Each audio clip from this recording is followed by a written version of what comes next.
In today's tutorial, I'm going to show you guys how to install and set up your Epson EcoTank ET-4700 series printer on your Windows, Mac, or Linux PC or laptop device. So this should hopefully be a pretty straightforward process here, guys. And without further ado, let's go ahead and jump right into it. All you have to do is open up a web browser, and into Google search, you want to search for Epson EcoTank ET-4700 support. Go ahead and search for that. Best result should be an Epson support page that says Epson ET-4700. Go ahead and open up that link. And now on this page, there should be a Downloads tab it should take you to. Click the drop down next to Operating System and select your operating system from the list, and then select Go. And then just scrolling down underneath Recommended for You, select the Driver and Utility Combo Package Installer. And then once it's downloaded to your device, go ahead and open up that file. It should be a verified publisher.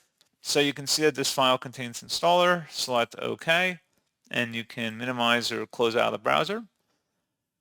And then just proceed with the on-screen setup guide as you see on my screen. It's a pretty straightforward process. Just go ahead and configure your printer depending on your preferences if you want to have a wired or wireless connection. And that's pretty much all you have to do. So pretty straightforward process, guys, and as always, thank you for watching. I do hope that I was able to help you out, and I do look forward to catching you all in the next tutorial. Goodbye.